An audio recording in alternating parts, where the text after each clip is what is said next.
Of course, Joshua Cole, part of that discussion with Director Rausch. Joshua, what are we learning about Warner today?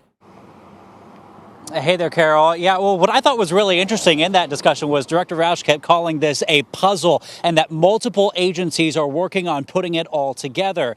Now, right now, the TBI, of course, they were the ones who told us that they were the ones who found the DNA evidence and were able to match it to Anthony Warner that was found at the explosion site. Now, they're also playing a role in helping question neighbors out here in this neighborhood I'm at now, which is Bakertown Road, where he lived. Remember, neighbors out here told us that they've seen the RV before. They're also talking to some family members who live nearby. Warner's mother actually lives just a few streets over. Now, we know now today that his father used to work for AT&T at one time. And other than a marijuana charge from years ago, Warner wasn't on anyone's radar to think he would be a part of this kind of attack. At this point, the criminal history is all that we're able to provide. We're not able to go into any of that other detail at this time. We're all taking pieces of the puzzle, working to determine what the motivation was for this individual.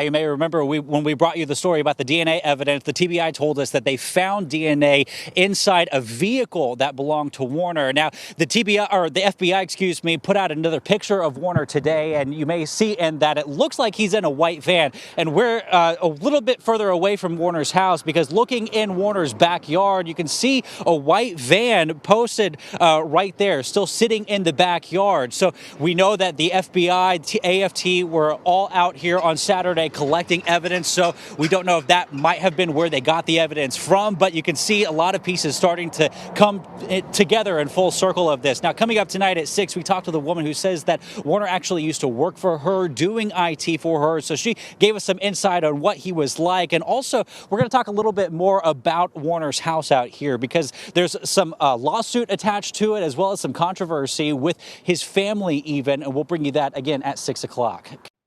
When you look at all the facts at this point, obviously the audio from the vehicle warning people that an explosion was imminent, the opportunity to clear the area certainly gives you that insight that the possibility was that he had no intention of harming anyone but himself.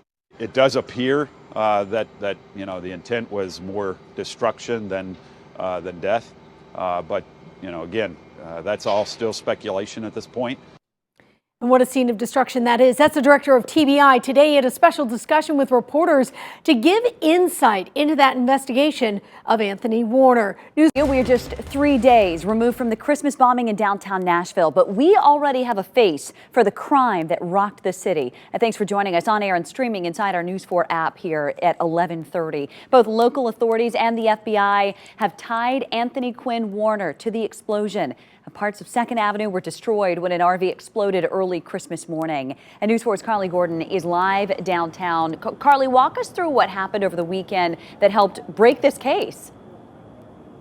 Well, first of all, Lauren, DNA. Investigators say they were able to tie DNA evidence found on the scene to DNA in another car used by Warner. And that's not all. Over the weekend, investigators searched Warren's home in Antioch. The RV used in the explosion looks very similar to one parked at Warner's home, pictured here on Google Maps. Neighbors say the RV never was moved until about a month ago. They also say Warner had a bunch of cars and was seen working with antennas or power washing around his home. Investigators say Warner's home was covered in security cameras and no trespassing signs. There is no indication that any other persons were involved. We've reviewed hours of security video surrounding the recreational vehicle, as well as we saw no other people involved. Now, News 4 Investigates talked with a realtor who used to work with Warner. He said he was a kind person who kept to himself. As far as a criminal history, we know Warner has a single marijuana charge in the late 70s. As for a motive, we know that at one point the FBI was investigating tips that Warner may have been paranoid about 5G, but when we asked about that at their latest press conference, the Fed said they couldn't comment on that part of the investigation. Lauren? reporting live. Thank you. And right